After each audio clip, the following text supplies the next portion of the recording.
शुभ प्रभात दोस्तों, आप सबका द स्मार्ट विजन क्लासेस में स्वागत है। आज हम अपने इस सत्र को प्रारंभ करते हैं। देखते हैं आज क्या क्या सवालों की श्रृंखला है। आज 2025 साल का अंतिम दिन, कल से एक नई तारीख। वैसे विद्यार्थियों के लिए तो बस कैलेंडर बदलते हैं, जिस दिन सिलेक्शन होता है उसी दिन नया साल शुरू हो जाता है। तो तैयारी करते रहिए, निरंतर क्लासेस आप लोग की चल रही हैं और जो रेगुलर सेशन में आते हैं वो सब अपने यार दोस्तों को भेजें। हाँ, गुड मॉर्निंग करण, रिया, गुड मॉर्निंग। और आप लोग आइए, अपने दोस्तों को भेजिए सेशन। जो जो बच्चे आते हैं सब आए लाइव। लाइव सेशन आने का अपना ही बड़ा ही अच्छा महत्व है। जो लाइव आता है उसमें जो उसकी कनेक्टिविटी दिमाग से बन पाती है, वो उस चीज को ऑब्जर्व कर पाता है कि क्या क्या पढ़ा गया है, क्या क्या हमने देखा है। ठीक, तो आइए आप सब लोग लाइव आइए। चलिए हम लोग अपने सवालों की श्रृंखला प्रारंभ करते हैं। हाँ, गुड मॉर्निंग। चलिए आइए देखते हैं। प्रजातांत्रिक विकेंद्रीकरण प्राय है। अब देखिए,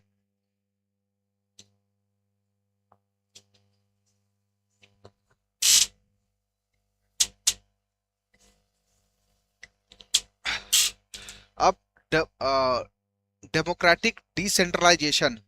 देखिए, जब भी डिसेंट्रलाइजेशन की बात की, डिसेंट्रलाइजेशन प्राय है किसका? डिसेंट्रलाइजेशन प्राय है अपने पंचायती राज व्यवस्थाओं को सुविधा देने का। अब पंचायती राज व्यवस्थाओं को सुविधा कैसे दी जाएगी? पंचायती राज व्यवस्थाओं को संविधान में संशोधन करके सुविधा दी जाएगी। तो प्रजा डेमोक्रेटिक डिसेंट्रलाइजेशन का मतलब है कि आप छोटे छोटे निकायों को सुविधा प्रदान करें कि वह अपने से निर्णय ले सके और अपने निर्णयों के साथ वो स्वतंत्र रहें। निर्णयों के साथ जो, जब निर्णय स्वतंत्र होंगे तब वो डिसेंट्रलाइजेशन की बात होगी, तब डिसेंट्रलाइजेशन हमारा मुख्यतः प्रमुख होगा। तो इसमें क्या हो जाएगा? पंचायती राज व्यवस्थाएं। भारतीय संविधान में पंचायती राज व्यवस्था को कब लागू किया गया? भारतीय संविधान में पंचायत, अच्छा ये बताइए, पंचायती राज व्यवस्था का शुभारंभ कहां से हुआ और किस क्षेत्र से हुआ? तो पंचायती राज व्यवस्था का सबसे पहले आप जानते होंगे शुभारंभ हमारा 2 अक्टूबर 1959 को इसका प्रारंभ राजस्थान के नागौर जिलों में हुआ। ठीक, और वर्तमान में आप अगर करंट अफेयर में पंचायतों से सुधार से संबंधित कोई भी बात आती है, पंचायतों के सुधार से संबंधित कोई भी बात आती है, अगर पंचायतों के सुधार से संबंधित कोई भी बात आएगी तो वो कहां से सबसे पहले प्रारंभ कहां से होगा? वह नागौर जिले से ही प्रारंभ होगा, राजस्थान के नागौर जिले से प्रारंभ होगा। और इसमें एक चीज और हमें जाना है, भारतीय संविधान में कहाँ उल्लेख है इसका? भारतीय संविधान में इसका उल्लेख है आर्टिकल 40 में। ये चार बातें मुख्यतः हमें पता होनी चाहिए डिसेंट्रलाइजेशन पे कि इसका प्रारंभ कब हुआ। 2 अक्टूबर। हाँ, हाँ, ठीक है, ठीक है। अगला अगला सवाल बताइए। सरकारिया आयोग रिपोर्ट किससे संबंधित है? सरकारिया आयोग की जो रिपोर्ट है वो किससे संबंधित है? अब देखिए, आपको पता होना चाहिए सरकारी आयोग की रिपोर्ट किससे संबंधित है। राजमन्नार समिति की रिपोर्ट किससे संबंधित है? द्वितीय प्रशासनिक सुधार आयोग की रिपोर्ट किससे संबंधित है? ये कुछ बातें हमें मुख्यतः से पता होनी चाहिए। ठीक, तो अगर सरकारिया आयोग की बात की जाए, राजमन्नार की बात की जाए, तो ये इन सबका संबंध किससे है? केंद्र राज संबंध से है, केंद्र राज संबंध से है। अब आप में से कोई मुझे ये बताए कि केंद्र राज संबंध संविधान की कौन सी विशेषता दिखाते हैं? केंद्र राज संबंध ही दिखाते हैं हमारे संविधान की संघीय विशेषता दिखाते हैं। ठीक है, ये हमारे संविधान की संघीय विशेषता दिखाते हैं। हाँ सही है। हाँ, सेंटर स्टेट रिलेशनशिप। हाँ, ये निम्नलिखित में से किस भारतीय राज्य का अपना भी संविधान है? ये भारतीय राज्य की बात कर रहा है। देखिए, जो स्पेशल प्रावधान जो हमारे कॉन्स्टिट्यूशन में था आर्टिकल 370 में, विशेष राज्य का दर्जा देने की जो बात की गई थी वो किसको था? जिसके कुछ उपबंधों को बंद कर दिया गया, जिसके कुछ उपबंध जो थे 2019 में, 2019 में जैसे जम्मू कश्मीर जो है इसको विशेष राज्य का दर्जा प्राप्त था, जिसका अपना स्वतः का संविधान था, परंतु इसको वर्तमान में उसके उपबंध समाप्त कर दिए गए हैं। अगस्त 2019 को इसका जो विशेष राज्य का दर्जा था, जो भारतीय संविधान में जो इसको अलग संविधान रखने का जो दर्जा था वह समाप्त हो गया। ठीक, तो ये बात आप लोग को यहाँ पे स्पष्ट हो गई होगी। ठीक है ना। अगला सवाल देखते हैं, संयुक्त राष्ट्र संघ की स्थापना कब हुई। अब ये देखिए, संयुक्त राष्ट्र संघ की स्थापना पता होनी चाहिए और पता होनी चाहिए इसके निकाय क्या क्या है, निकाय जो है वो पता होने चाहिए। ठीक, ये तो सवाल यहां से आते हैं।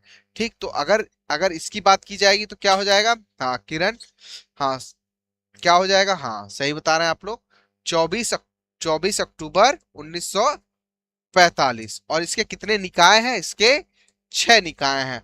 नवीनतम निकाय कौन सा है, न्याय निकाय। ठीक, ये 4 बातें इस बात से हमें पता होनी चाहिए। तो संयुक्त राष्ट्र संघ से अगर कोई सवाल आएगा तो वो हमारा सही हो जाएगा। हाँ वेरी गुड रिया सिंह। ठीक, अब बताना है राज्यसभा, राज्यसभा के विखंडन की बात की जा रही है। राज्यसभा विखंडित हो जाती है। राज्यसभा कब विखंडित हो जाती है। भारतीय संविधान एक अटूट संविधान इसीलिए कहा जाता है कि हमारे संविधान में ऐसे ऐसे लक्षण है संविधान में कि जो भारतीय प्रजातंत्र को मजबूत बनाते हैं। ठीक, तो भारतीय संविधान जो है वह भारतीय, हमारी जो राज्यसभा है वह कभी भी विखंडित नहीं हो सकती, कभी भी विखंडित नहीं हो सकती।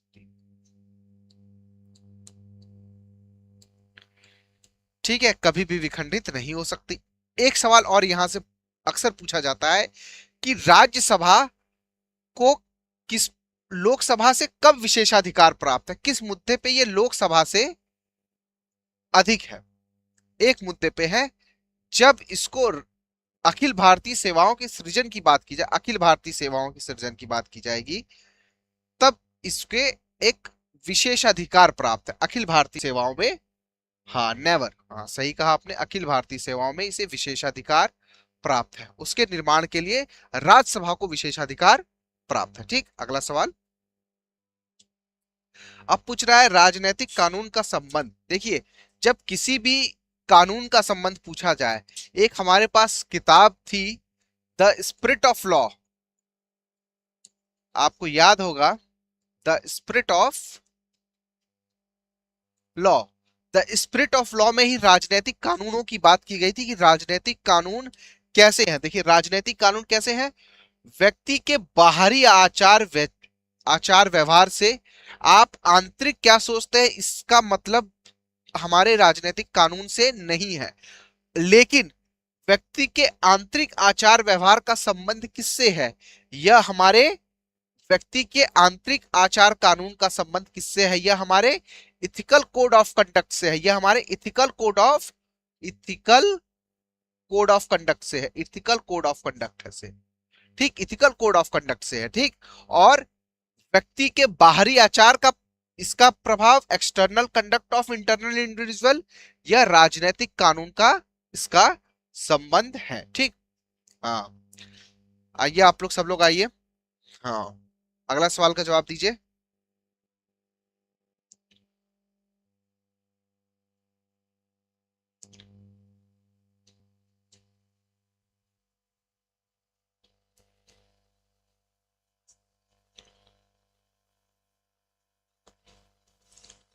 प्रशासनिक कानून, अब देखिए राजनीतिक कानून तो आप समझ गए, अब प्रशासनिक कानून की बात कर रहा है। देखिए प्रशासनिक कानून का संबंध कहां पे होगा, देखिए अब प्रशासनिक कानून जब भी बताए जाएंगे तो प्रशासनिक कानून किससे संबंधित होंगे, प्रशासनिक कानून किससे संबंधित होंगे, यह हमारे कर्मचारियों से संबंधित होंगे,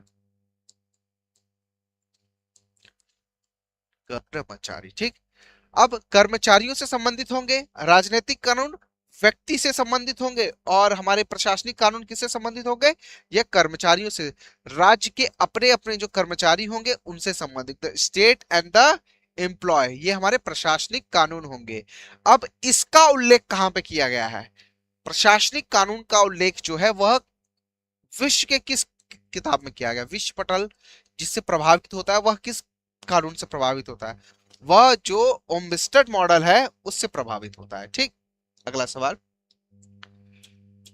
राज्य के शरीर सिद्धांत हैं। देखिए राज्य के शरीर सिद्धांत है, ऑर्गन थ्योरी का समर्थक कौन थे। ठीक, अब ये बताना है हमें। हाँ गुड मॉर्निंग गौतम, हाँ अपने यार दोस्तों को भेजिए, लाइव आइए सब लोग। और चैनल को सब्सक्राइब कीजिए। डेली आप लोग के लिए इतने महत्वपूर्ण महत्वपूर्ण सवाल प्रीवियस ईयर के आ रहे हैं, आप लोग रेगुलर एकदम टाइम पे आए क्या करिए।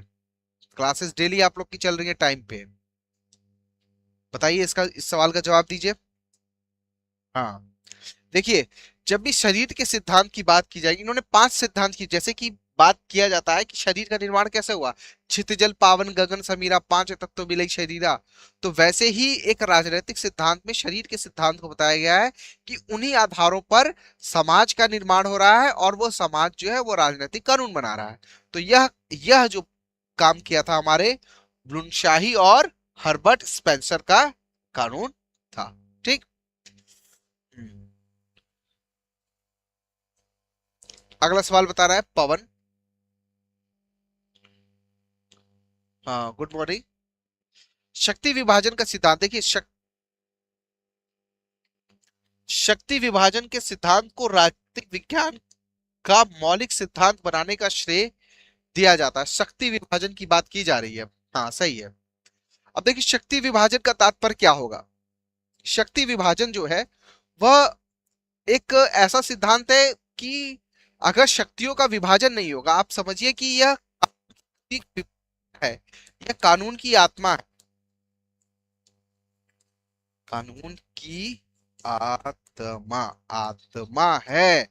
आत्मा है तो वह बात कैसे पता चलेगी कि यह कानून की आत्मा है। जब तक पावर का डिसेंट्रलाइजेशन नहीं होगा तब तक हम नहीं बता सकते। तो यह किसने बताया था? मॉन्टेग मॉन्टेस्क्यू ने। ठीक। राज्य पृथ्वी पर ईश्वर का अवतरण है, यह कथन किसका है? राज्य जो है वह पृथ्वी पर ईश्वर के अवतरण की बात कर रहा है। यह दैवी सिद्ध सेपरेशन ऑफ पावर। हाँ, मॉन्टेग, ठीक है। यह सेपरेशन ऑफ पावर की बात कर रहा है। सेपरेशन ऑफ पावर हमारे हीगल महोदय जो उसके दैवी सिद्धांत। हाँ, सेपरेशन ऑफ पावर सही कह रहे हैं आप। ये जो राज्य का पृथ्वी पर ये दैवी सिद्धांत की, भैया किस इसके क्या हुआ इस है, यह दैवी सिद्धांत को मानने की बात कर रहा है। ठीक। ये दैवी सिद्धांत को मानने की बात कर तो हमारे हीगल महोदय हो जाएंगे। ठीक है। रिपब्लिक के लेखक कौन है? रिपब्लिक के लेखक कौन है, कई बार ये सवाल आया है, और ये भी पता होना चाहिए कि रिपब्लिक में जो बात की गई है वह किससे बातें की गई हैं। ठीक। हम्म। जो हमारे लेखक जो है वो हॉब्स महोदय है। अरे, होप्स होप्स कह रहे हैं, होप्स ने तो उसके बारे में क्या था, रूसो। रिपब्लिक मतलब रूसो महोदय।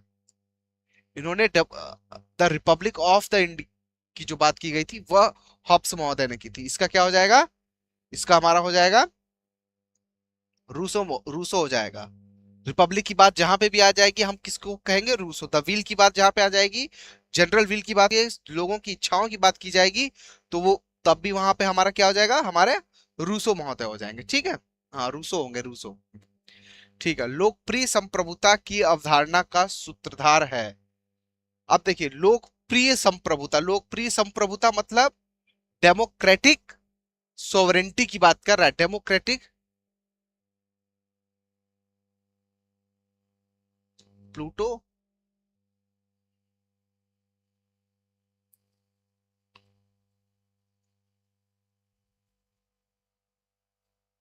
अच्छा, हाँ हाँ हाँ, सही सही कहा आपने। इसका जो है ये क्या हो जाएगा? रूसो ने द रिपब्लिक की बात आएगी तब वहां पे ये होंगे, हाँ, द प्लूटो होंगे। यहाँ पे द रूसो जो है द रिपब्लिक की बात आ जाएगी तो वो हमारे प्लूटो ही महोदय होंगे। ठीक। हाँ, प्लूटो होंगे, द प्लूटो। सही है, द रिपब्लिक नाम से द प्लूटो ने लिखी थी। सही है, सही कहा आप लोगों ने। ये बताना है लोकप्रिय डेमोक्रेटिक सोवरेंटी की बात की, जहां पे लोकतांत्रिक संप्रभुता की बात की जाएगी। हाँ, सही है। करण, किरण। हाँ, सही है। लोकप्रिय संप्रभुता किसके द्वारा होगी? लोकप्रिय संप्रभुता हो जाएगी हमारी रूसो के द्वारा। डेमोक्रेटिक जनरल व्हील की बात इसी में कही, जनरल व्हील इसी से प्रेरित है। ठीक है। अगला बताना है, किसने दो प्रकार के समझौते, एक सामाजिक तथा दूसरा राजनीतिक का प्रतिपादन किया था? एक दो प्रकार के समझौतों की बात की थी, एक सामाजिक और दूसरा राजनीतिक का प्रतिपादन किया था। सामाजिक और राजनीतिक अवधारणाओं का प्रतिपादन। हम्म, सही है। हाँ सही बता रहे हैं। देखिए सामाजिक, और इसका प्रतिपादन कौन करेंगे? लॉक महोदय करेंगे। इन्होंने इस पे इन्होंने क्या कहा था? इन्होंने कहा था समाज जो है, समाज की इकाई इन्होंने परिवार नहीं बताई थी, इन्होंने परिवार समाज की इकाई नहीं बताई थी, परिवार का इन्होंने विरोध किया था। किस किस राज्य जो बनेगा वो परिवार से नहीं बनेगा, इस बात का इन्होंने विरोध किया था। ठीक, ये बात याद रखनी है इनकी। ठीक। हम्म। भारतीय संविधान के लिए मसविदा तैयार करने वाली समिति, मतलब प्रारूप समिति की बात की जा रही है कि वह किसने मसौदा किसने तैयार किया था संविधान सभा का मसौदा? हमारे प्रारूप समिति के अध्यक्ष कौन थे? Doctor B R Ambedkar. Rajendra Prasad किस समिति के अध्यक्ष थे? ये हमारे झंडा समिति के अध्यक्ष थे, ये हमारे झंडा समिति के अध्यक्ष थे। ठीक, झंडा समिति के। जवाहरलाल नेहरू मौलिक अधिकार और डॉक्टर राधाकृष्णन ऐसे किसी के अध्यक्ष नहीं थे, ये उपाध्यक्ष थे। हाँ 182, हाँ सवाल का जवाब बताना है। ठीक। भारतीय संविधान में मौलिक अधिकारों की व्यवस्था किस देश के संविधान से ली गई है? अब मौलिक अधिकारों की जो व्यवस्था है वह कहां से ली गई है? वह कहां से ली गई है? हमारे यूएस से, संयुक्त राज्य अमेरिका से ली गई है। हमने ब्रिटेन से क्या लिया है? अपनी संसदीय व्यवस्था ली है। हमने सोवियत संघ से क्या लिया है? सोवियत संघ से हमने अपना मौलिक फंडामेंटल ड्यूटी लिया है। कनाडा से हमने क्या लिया है? कनाडा से हमने जो राज्यपाल की जो बातें हैं वो सारी बातें हमने वहां ली हैं। ठीक। अगला सवाल बताना, भारत के राष्ट्रपति का वेतन बताना है। ठीक। सही है। भारत के राष्ट्रपति का वेतन है, भारत के राष्ट्रपति का कितना वेतन है और इसका उल्लेख कहाँ किया गया है? ठीक, यह भी बताना है।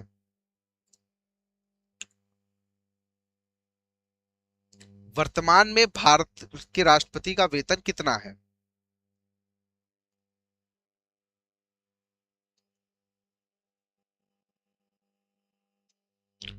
देखिए यहां पे तो दिया हुआ है, यहाँ पे कोई भी कथन, सारे के सारे ये उस समय जब आया था तब राष्ट्रपति का वेतन जो था 1,50,000 था। वर्तमान में राष्ट्रपति का जो वेतन है वो कितना है? 5 लाख है।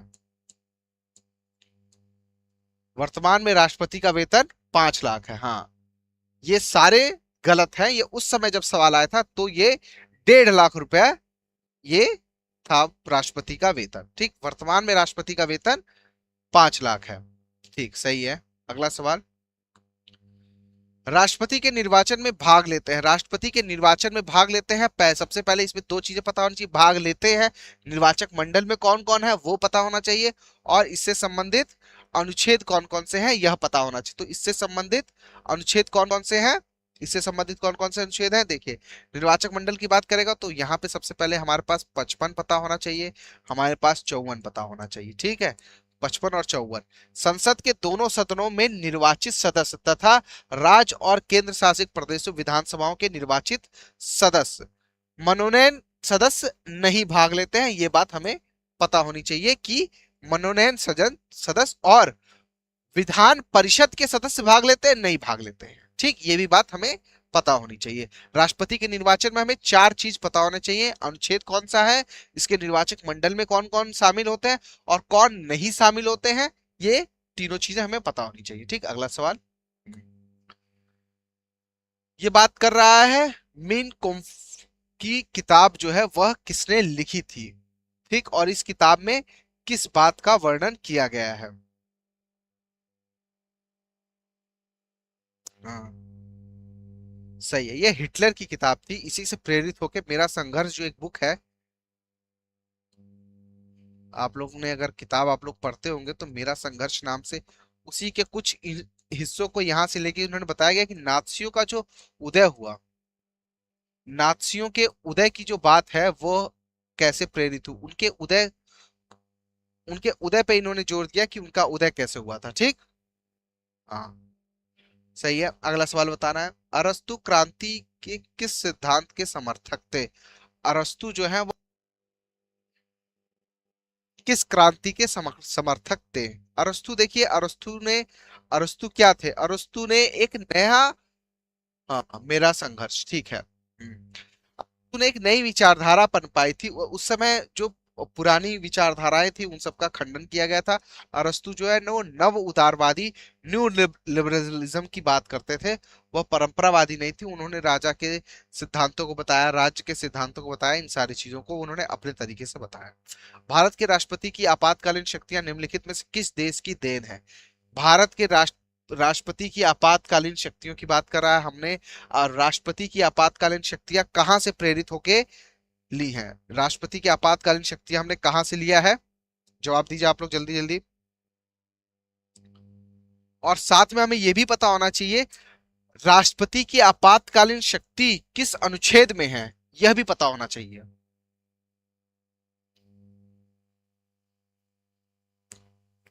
ठीक है, हाँ सही कह रहे हैं। यह हमने कहां से लिया है? जर्मनी के वीवर संविधान से। और इससे संबंधित कौन कौन सा अनुच्छेद है आपातकालीन प्रावधानों से? 352, 356 और 360। ठीक, ये तीनों अनुच्छेद भी हमें पता होने चाहिए। सर साइड हट जाइए, हाँ साइड ही हटा रहे थे हम। हाँ, भारत में सर्वोच्च माना जाता है, भारत में देखिए किसको सर्वोच्च माना जाता है? भारत के संविधान को सर्वोच्च माना जाता है। अब आप लोग मुझे ये बताइए, न्यायपालिका किस देश में सर्वोच्च है? किस देश में है न्यायपालिका? किस देश में सर्वोच्च है? इसमें देखिए एक सवाल नहीं हो रहा है हमारा, कई सवाल हो रहा है। किस देश में न्यायपालिका सर्वोच्च है ये भी बताइए, किस देश में न्यायपालिका सर्वोच्च है?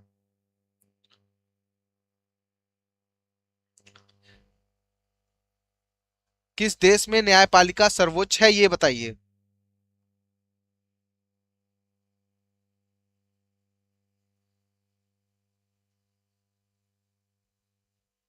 तो साइड हट गए आप लोग, बताइए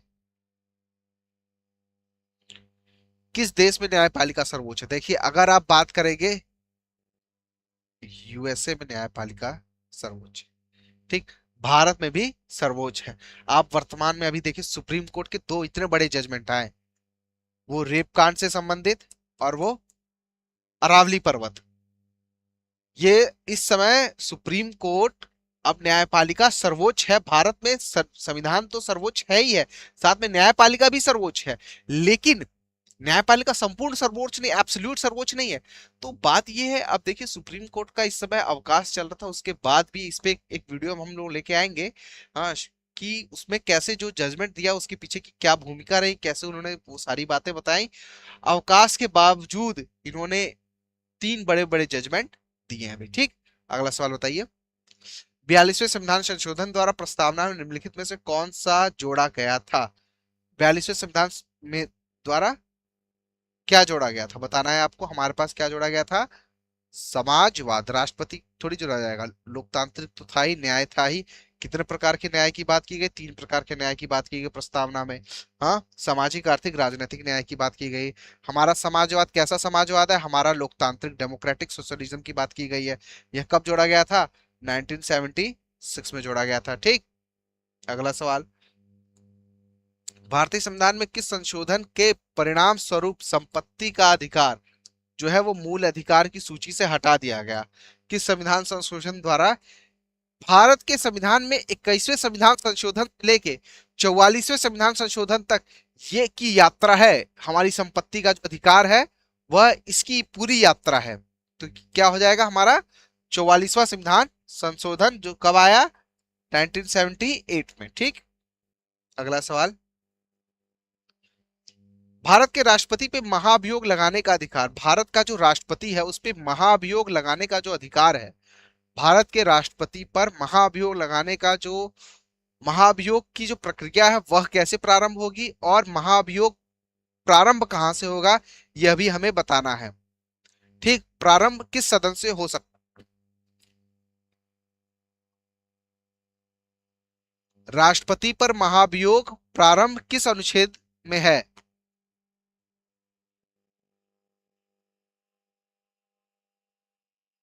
ठीक है, सही बता रहे हैं, संसद के दोनों सदनों में। और इसका उल्लेख कहां पे है? राष्ट्रपति पे महाभियोग लगेगा, इसका उल्लेख है आर्टिकल 61 में। आर्टिकल 61 में है। ठीक, संसद के दोनों सदनों में, बोथ हाउस ऑफ पार्लियामेंट। ठीक, और इसका प्रारंभ कहीं से भी हो सकता है, लोकसभा से भी हो सकता है, राज्यसभा से भी हो सकता है। ठीक है, अगला सवाल। भारत में राष्ट्रपति राज्यसभा के कितने सदस्यों को मनोनीत करते हैं?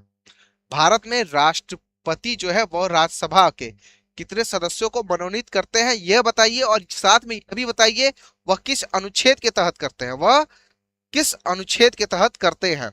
यह तो सबको पता होगा। हाँ, 61 सही कह रहे हैं।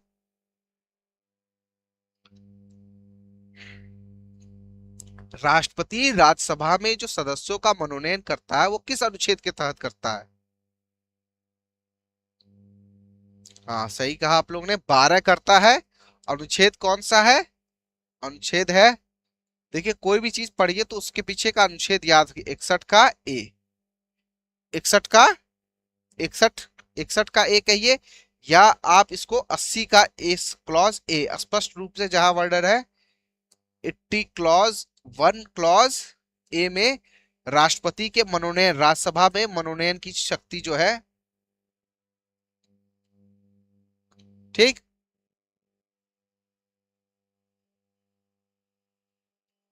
अगला बताना है।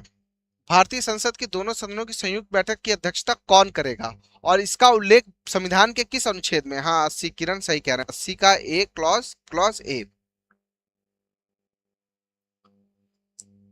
भारतीय संविधान में संयुक्त बैठक का प्रावधान किस अनुच्छेद में है?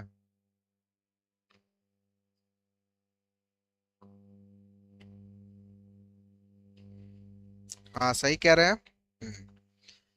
जो अध्यक्षता कौन करेगा, दोनों सदनों की संसद की संयुक्त बैठक की अध्यक्षता भारत का प्रधानमंत्री करेगा कि लोकसभा का अध्यक्ष करेगा, ये आप लोग को।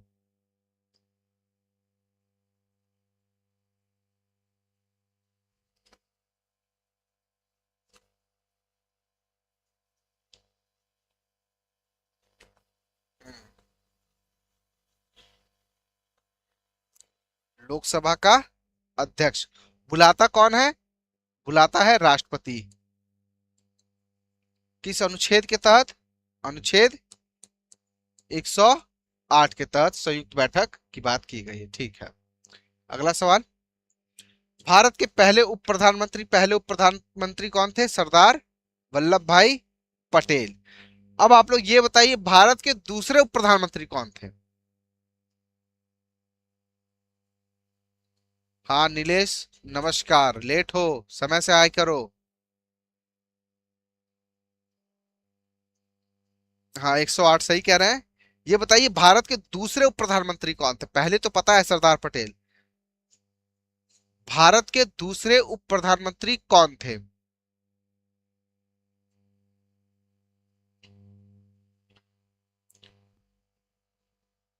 जल्दी बताइए। किसी का जवाब नहीं आया। देखिए, दूसरे उप प्रधानमंत्री थे मोरारजी देसाई। मोरारजी। तीसरे थे लाल कृष्ण आडवाणी, एल के आडवाणी। ठीक, हाँ मोरारजी, वेरी गुड। भारतीय संविधान में प्रथम संशोधन हुआ था, भारतीय संविधान में प्रथम संशोधन कब हुआ था यह बताना। भारतीय संविधान में प्रथम संशोधन 1951 में हुआ था। भूमि सुधार अधिनियम अनुसूची 9 से संबंधित कुछ प्रावधान डाले गए थे। हाँ, करण सही बता रहे हो। उच्चतम न्यायालय के मुख्य न्यायाधीश का वेतन, उच्चतम न्यायालय के मुख्य न्यायाधीश का वेतन यह बताना है, बताइए।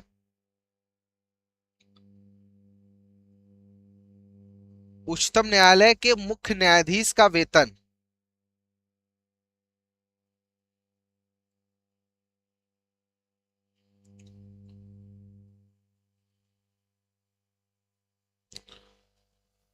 सर्वोच्च न्यायालय के मुख्य न्यायाधीश का वेतन बताइए।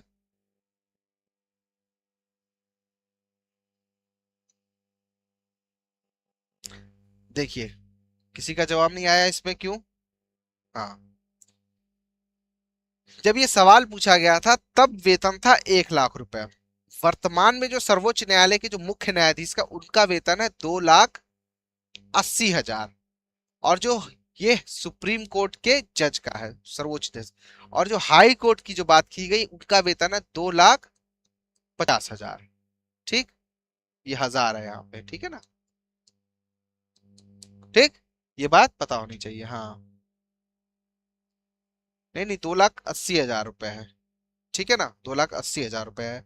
3.5 लाख नहीं है, आप लोग एक बार चेक कर लीजिएगा। महान ग्रंथ अर्थशास्त्र के लेखक कौन थे? नहीं नहीं, 3,50,000 नहीं है, 2,80,000 है सर्वोच्च न्यायालय के न्यायाधीशों का भी था। ठीक।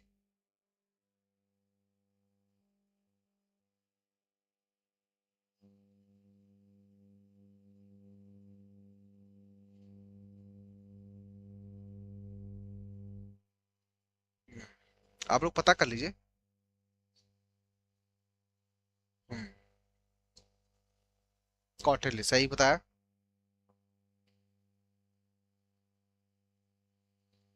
कौटिल्य। ठीक। कौटिल्य का अर्थशास्त्र। हाँ सही कह रहे हैं। बी।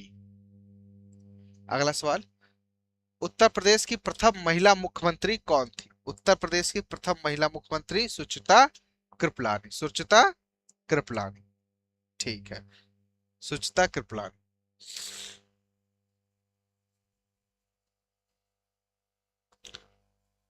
केंद्र राज्य संबंधों में विवाद का एक मुख्य कारण रहा है। केंद्र राज्य संबंध में विवाद जो है उसका मुख्य कारण क्या रहा है? केंद्र राज्य संबंध में जब विवाद होता है, वह एक महत्वपूर्ण विवाद हमारा अक्सर देखा गया है कि केंद्र जो राज्यपाल होता है वह केंद्र के प्रसाद पर्यंत देखा जाता है कि जो केंद्र में जिसकी गवर्नमेंट रहती है उसी का राज्यपाल भी नियुक्त होता है। ठीक। तो उसी का राज्यपाल नियुक्त होता है, तो उससे क्या होता है, राज्यों के बीच में अगर राज्य में इतर गवर्नमेंट है तो विवाद प्रारंभ हो जाता है, वह हमारा गवर्नर हो जाएगा। ठीक, सही कहा। अगला सवाल, नागालैंड की राजधानी का नाम बताइए। नागालैंड की राजधानी, देखिए एक दो सवाल हमारे हमेशा अक्सर ऐसे आ जाते हैं कि नागालैंड की राजधानी और हमारे अंडमान निकोबार की राजधानी, ये सब अक्सर पूछा जाता है, तो इसका क्या हो जाएगा? कोहिमा। सही। अगला सवाल बता रहे हैं, तुम मुझे खून दो मैं तुम्हें आजादी दूंगा, यह किसने कहा था? तुम मुझे खून दो मैं तुम्हें आजादी दूंगा।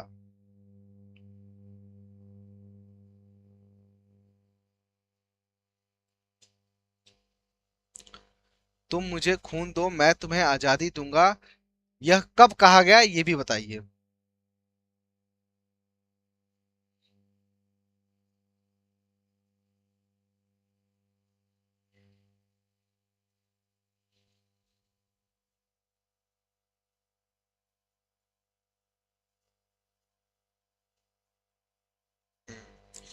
देखिए ये तुम मुझे खून दो, ये हमारे सुभाष चंद्र बोस ने किया। इन्होंने आजाद हिंद फौज बनाई 1943 में। इसी को जब वो संबोधित कर रहे थे 1944 में सिंगापुर बर्मा में, वहां पे उन्होंने अपने भारतीय सेनाओं को संबोधित करते हुए सिंगापुर में कहा था। हाँ सही है, 1944 में कहा था। राजनीतिक दल निम्नलिखित किसके लिए जरूरी है? राजनीतिक दल निम्नलिखित किसके लिए जरूरी है ना? राजनीतिक दल होने चाहिए, यह किस व्यवस्था के लिए जरूरी है, यह बताइए।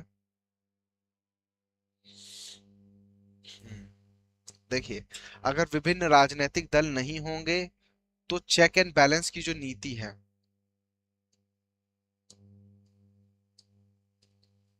चेक एंड बैलेंस, वो नहीं हो पाएगा। वो लोकतंत्र के लिए जरूरी है।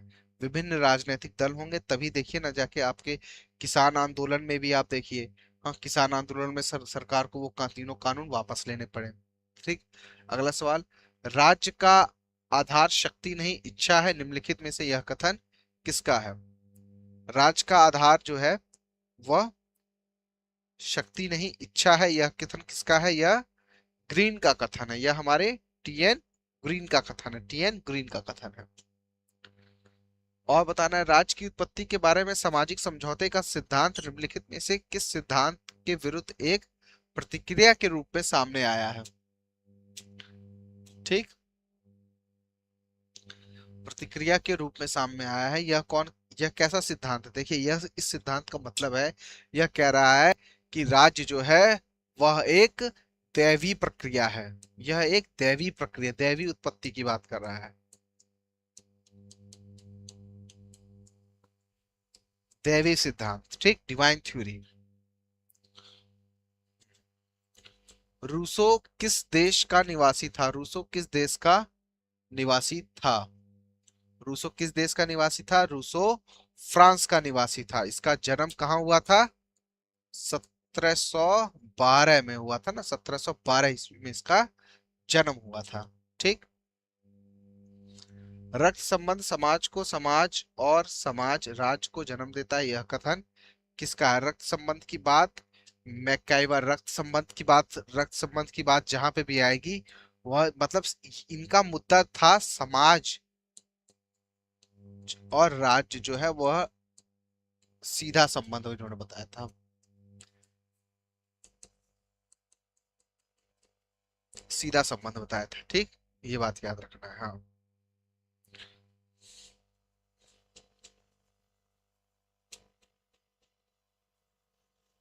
अगला सवाल बताइए।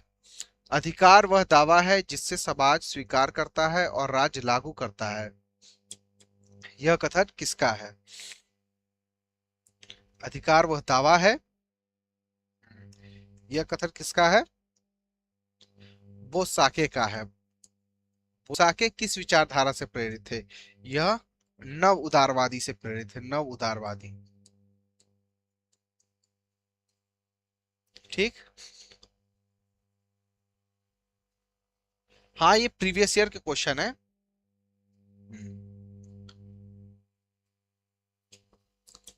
निम्नलिखित में से एक नैतिक कर्तव्य है, निम्नलिखित में से एक नैतिक कर्तव्य बताना है। ठीक है। हमारे पास मौलिक कर्तव्य भी है और नैतिक कर्तव्य। तो नैतिक कर्तव्य क्या हो जाएगा? नैतिक कर्तव्य की बात क्या हो जाएगी? माता पिता द्वारा बच्चों को शिक्षा प्रदान करना, ये नैतिक कर्तव्य है। ठीक। अगला सवाल बताइए। हाँ। हम इस सत्य को प्रमाणित करते हैं कि सब मनुष्य समान पैदा हुए हैं, यह कथन निम्नलिखित में से किससे संबंधित है? हम इस सत्य को प्रमाणित करते हैं मतलब कि मनुष्य जो है वो समान रूप से पैदा होता है, यह कथन किसका हो जाएगा? यह फ्रांसीसी क्रांति का कथन है। अब आप लोग ये बताइए फ्रांसीसी क्रांति कब हुई और इसका क्षेत्र क्या, प्रारंभिक क्षेत्र क्या था? कौन सा क्षेत्र था? ये एक बार सवाल आया है, ये अपने कमेंट सेक्शन में आप लोग को बताना है। ठीक। हाँ। ये बताइए, इसका जवाब दीजिए। इसी से ये प्रीवियस ईयर में आया है, शायद ये 2000 लेक्चरर के पोस्ट पे शायद मध्य प्रदेश में आया था ये सवाल। अगला सवाल बताइए।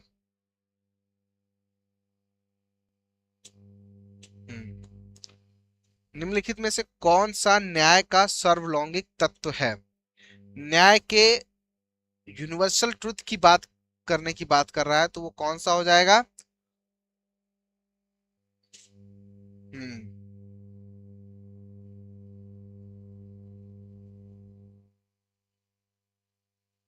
सही कहा रहा है। न्याय जो है वो बंधनों पे बल देता है। न्याय जो है वो जस्टिस शब्द से आया है। यह जो है वो जस्टिस शब्द से आया है। जस्टिस शब्द से आया और इसमें इसमें बल दिया जाता है। न्याय भारतीय प्रस्तावना में 3 प्रकार के न्याय की बात की गई, सामाजिक, आर्थिक, राजनीतिक। यह कहाँ से प्रेरित है? रूस से प्रेरित है। ठीक। एक कौन बता रहा है?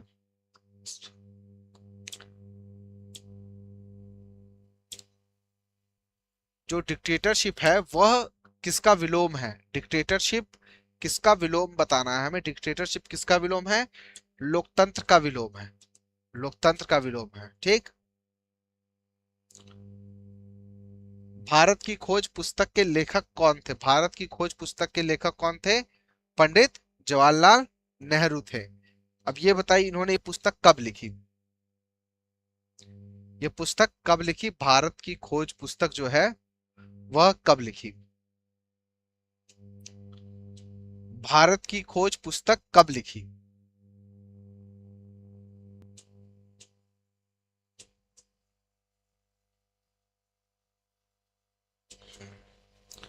देखिए इस पुस्तक का इतिहास क्या है। यह 1944 में इन्होंने लिखी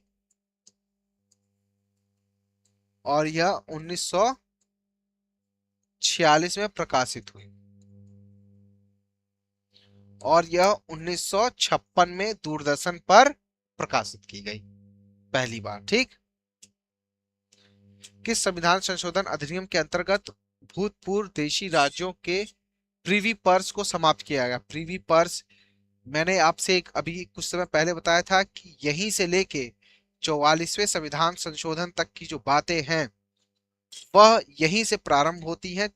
46वां संविधान संशोधन 1971 से ही हमारा जो 44वां संविधान संशोधन है 1978 तक, ये जो यात्रा है यह संपत्ति की यात्रा थी। भारत में जो संपत्ति के जो एकीकरण की जो बात थी उसको समाप्त करने का मेन लक्ष्य रखा गया था। वह प्रीवी पर्स से प्रारंभ होता है और संपत्ति के अधिकार पे समाप्त होता है। ठीक।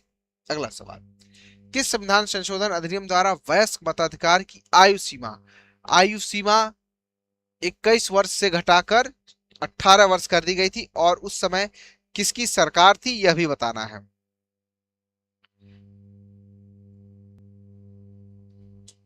61वां संविधान संशोधन के समय किसकी सरकार थी यह भी बताना है। ये तो सही है, उस समय सरकार किसकी थी। हाँ, कब आया था 1989। ये पर सवाल पूछा है उस समय सरकार किसकी थी, ये सवाल पूछा है। अच्छा, नीचे दिख नहीं रहा है। अच्छा, मैं एकदम हट जा रहा हूँ। हाँ देखिए, किसी ने इस समय सरकार थी राजीव गांधी जी की। ये जो कंप्यूटर क्रांति की जो बात की गई है, ये चाहते थे युवाओं को आकर्षित करना, इसीलिए इन्होंने वो कंप्यूटर क्रांति लेके आए थे।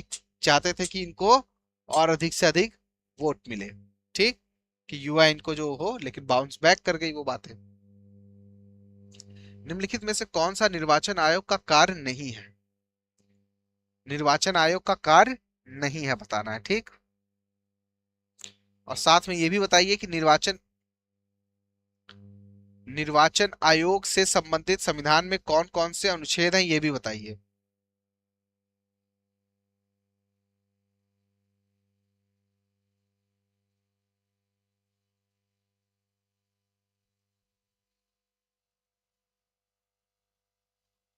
सही कह रहे हैं।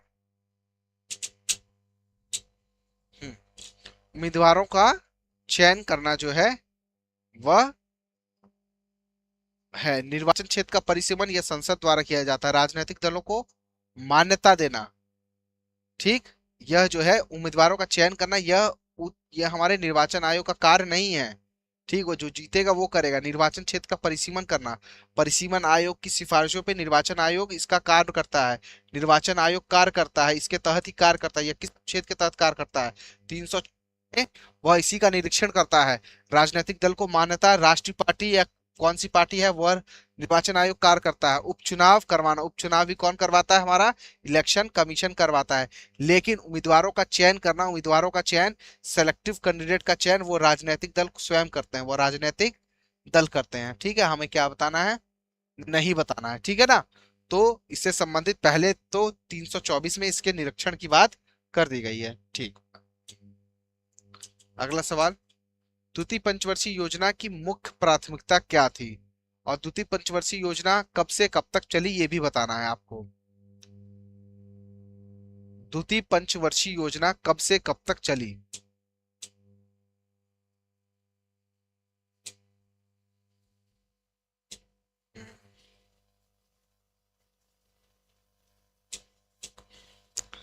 द्वितीय पंचवर्षीय योजना कब से कब तक चली, हमारी 56 से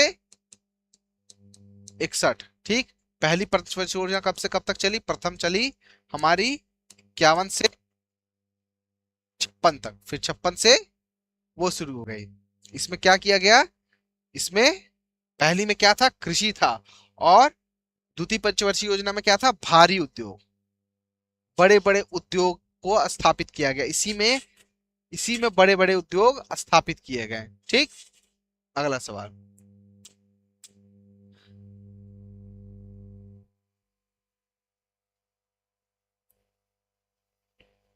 क्रिएटिव ऑफ पॉलिटिकल इकोनॉमी किताब किसने लिखी है, वो पुस्तक किसकी लिखी हुई है यह बताना है आपको। यह पुस्तक किसकी लिखी हुई है, यह कार्ल मार्क्स की लिखी हुई पुस्तक है। ठीक,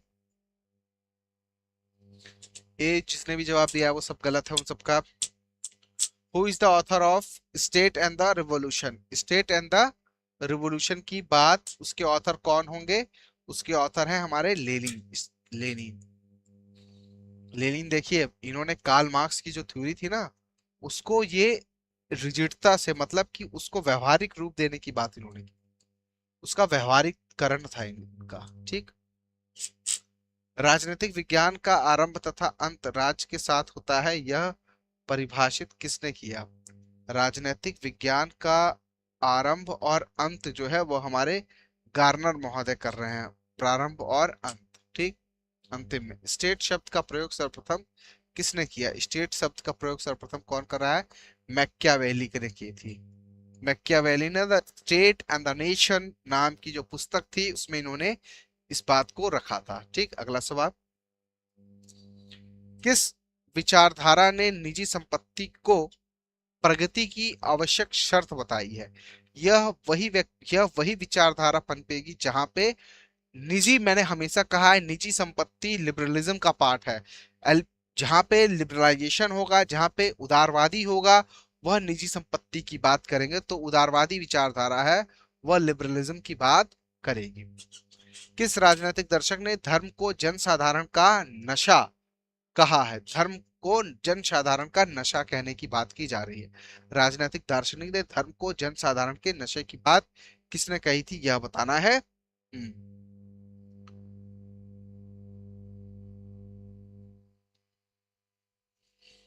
बताइए जल्दी से, यह कौन कहेगा? यह हमारे कार्ल मार्क्स सही कह रहे हैं। अगला सवाल, भारतीय संविधान के अनुसार तथागत संप्रभुता निवास करती है। जो संप्रभुता है वह किसमें निवास करती है? हम भारत के लोग भारत को संपूर्ण प्रभुत्व संपन्न समाजवादी धर्मप्रिय लोकतांत्रिक गणराज्य भारत की प्रस्तावना में। वहीं पे निम्नलिखित में से किस संवैधानिक संशोधन अधिनियम के द्वारा सिक्किम को भारतीय राज्य का अभिन्न अंग स्वीकार किया गया? सिक्किम से संबंधित संविधान में दो अनुच्छेद की बात की गई। सिक्किम से संबंधित कौन कौन से अनुच्छेद है? अनुच्छेद, सबसे पहले इसको भारत में 22वें राज्य की गारंटी हमारे 36वें संविधान संशोधन में दे दी गई थी। 36वें संविधान संशोधन 1975। ठीक। 22वें राज्य का दर्जा दिया गया था सिक्किम को। ठीक। निम्नलिखित में से किस संविधान पदाधिकारी को पद से हटाने के लिए महाभियोग की प्रक्रिया का पालन करना आवश्यक नहीं है? किसको पद से हटाने के लिए महाभियोग प्रक्रिया का पालन करना आवश्यक नहीं है? वो कौन हो जाएंगे? हमारे उपराष्ट्रपति हो जाएंगे। ठीक।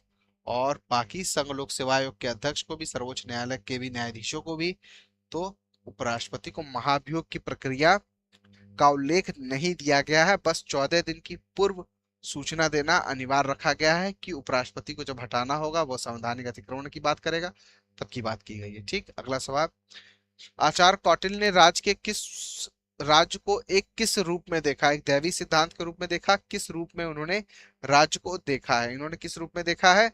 इन्होंने एक मानवीय संस्था के रूप में देखा है, कि उन्होंने बताया कि राज्य कोई अलग चीज नहीं है, समाज से बनी हुई इकाई है, उसी समाज का अंग है, वही समाज के क्रमगत विकास से राज्य का निर्माण हुआ है।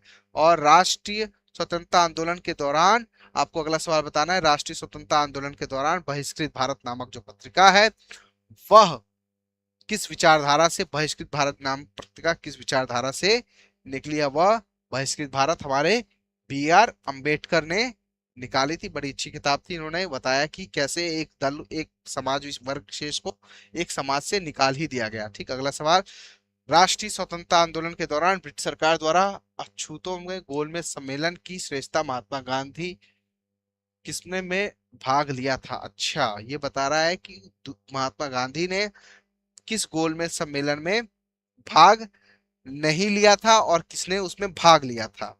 ठीक। हम्म। प्रथम में वो राष्ट्रीय, प्रथम में गांधी जी ने भाग नहीं लिया था, दूसरे में भाग लिया था। यह प्रथम की बात कर रहा है कि उसको अस्पृश्यता उन्मूलन वाली बात कह दी गई थी। ब्रिटिश सरकार द्वारा अस्पृश्यता गोलमेज सम्मेलन की श्रृंखला में महात्मा गांधी किसमें भाग लिए थे? ठीक। तो भाग लिए थे वो गांधी जी द्वितीय में भाग लिए थे, द्वितीय गोलमेज सम्मेलन में भाग लिए थे, प्रथम में भाग नहीं लिए थे। ठीक। तो ये द्वितीय हो जाएगा। ठीक है ना।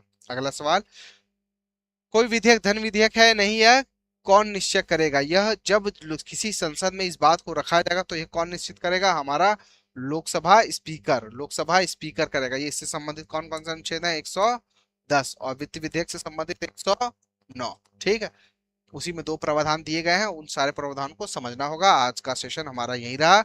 आज 31 दिसंबर 2025 का अंतिम दिन है। आप सब लोग को इस आगामी आने वाले कल के इस ढेर सारी शुभकामनाएं। आज आप लोग अपना मजे से एंजॉय कीजिए। जाते वाले सर को अपना नया कैलेंडर लेके आइए। और तो विद्यार्थी जीवन में बस कैलेंडर बदलते हैं, नया तब लगता है जब नौकरी लगती है। और कुछ इंपॉर्टेंट क्लासेस चल रही हैं, आप लोग हो सके तो क्वेरी कर लीजिए और इसे ज्वाइन कीजिए। हाँ, सेशन चल रहे हैं अच्छे अच्छे, काफी अच्छे अच्छे सेशन है। प्रैक्टिस बैच है, एमसीक्यू बैच भी है, उसमें दो तीन प्रकार के बैचेस हैं। उसमें आप लोग देख सकते हैं कि जो भी सत्र आपको जो जैसा भी आप पढ़ना चाहते हो वैसा आप पढ़ के उसमें देख सकते हैं। ठीक। और हमारे कई सारे बैचेस हैं। हमारा यूपी टेट और सुपर टेट के बैचेस आ रहे हैं। ठीक। तो ये सारे बैचेस हैं, आप लोग देख लीजिए, इसको ज्वाइन कीजिए। और अपने आप लोग को जो भी सुझाव चाहिए होगा, अब कुछ कुछ समय से हम लोग शायद मंडे से हम लोग स्टार्ट कर देंगे चैप्टर वाइज। हाँ, और चैप्टर वाइज क्लासेस चलेंगी, एमसीक्यूज चलेंगे चैप्टर वाइज। ठीक। तो आप सब लोग का बहुत बहुत धन्यवाद। आप लोग का दिन मंगलमय हो। आप सभी लोग को अग्रिम नव वर्ष की हार्दिक शुभकामनाएं। हाँ, ईश्वर प्रकृति महादेव आपका कल्याण करे। सबको हर हर महादेव, नमस्कार, सुप्रभात, धन्यवाद। और जिसको जैसा सुझाव जैसा सत्र आप लोग को चाहिए होगा, ऐसे कमेंट सेशन आप लोग क्लासेस की बातें की सर हम लोग को ऐसे ऐसी चीजें चाहिए, आप कमेंट सेशन में जरूर अपने सुझाव बताइए। सबको धन्यवाद।